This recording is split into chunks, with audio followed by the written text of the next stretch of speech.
I have the disease, but I'm no longer sick. Good morning, everybody, and welcome to the Recovery Classroom. My name is Drew. I am a recovering alcoholic. I'm still sober. I'm still enjoying each and every single day. I've never met somebody who's ever regretted getting clean and sober. As you can see, I'm back home. I made it off the road from this past weekend. Had a great time coaching the kids this weekend and really helping to them grow and develop in the sport that I love so much. Thank God, Joey is back. He came off. He finally got back from his honeymoon, and so we'll be picking back up, and I'm absolutely thrilled that I'm going to have that balance to my brain, my alcoholic thinking going forward. While I was on the road this past weekend, I was in the city of Dayton, Ohio, and for anyone that's been in a treatment facility where me and my friends have gone in and spoken at great length, anybody that's been in a crosstalk meeting, that city, when I say that name, or that city, Dayton, Ohio, my friends know what I'm talking about. The swamp creature story, the Loch Ness monster story, the dead carcass in a cornfield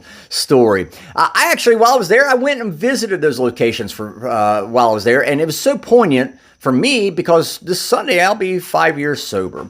And the reason why I was poignant, because I looked back and I realized how sick I truly was 5 years ago. Not am, but was 5 years ago. And that's what I wanted to share about today. Typically, and I'll frame it like this, typically when people get sick, they go to the doctor. And they find out what's wrong with them. Maybe the doctor might write them a prescription, might prescribe some sort of treatment for them, and you return back home and you try to resume a semi-normal life as best as you can. I've never met someone who that woke up one day and said, "Yeah, hey, I'm sick. I want to go spend the rest of my life in a hospital bed."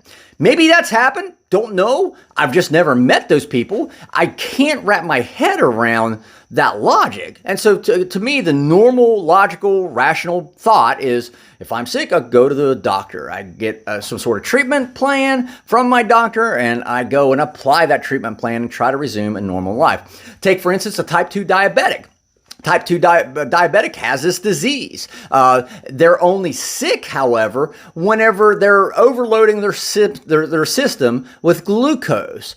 Otherwise, if they're not overloading their system with glucose, if the insulin levels are right and everything's working as it should, they're not sick. Sure, they still have the disease, but they're no longer sick. About 10 years ago, my son invited his friend, and I tell this all the time, my son invited his friend over to spend the night. And when my son's friend showed up, he sat down on my sofa, and all of a sudden, he started presenting all this symptoms, this sickness, if you will. He was allergic to long-haired dogs. I saw that same kid this weekend. He pitched a hell of a game, too, by the way. Saw him this weekend. Guess what? He's still allergic to long-haired dogs, but I guarantee you, he didn't look a bit sick to me. Sure, he still has an allergy. Sure, type 2 diabetic still has a disease, but they're no longer sick. See, they're recovering. Their sickness is their symptoms, and the symptom is what Bill Wilson writes for us anyway, is what Bill Wilson writes about. The symptom, or the sickness anyway, is our thinking. The symptom is whenever we act on our thinking and we act in an unhealthy way. I am absolutely still alcoholic, but even beyond that, I think that's a misnomer. I really have addictive thinking. Great example. Ask Joey about this. Anytime I go to a Waffle House, ask anybody that's been to a Waffle House with me. Anytime I go to a Waffle House, I order the same exact thing. I still have addictive thinking. I like what I order at the Waffle House. I keep ordering. But that what I order is no longer unhealthy for me. It's no longer killing me. It's no longer trying to destroy my liver.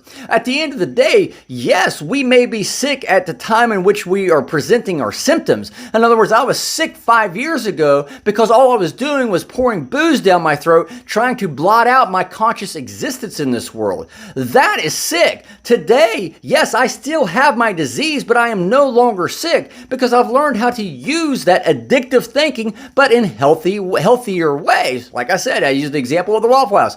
Matt always makes fun of me because he says I'm addicted to running, which there may be a whole lot of truth to that. Absolutely. I love running. It's not harming me in any way. I'm still conscious and cognizant of what I'm doing.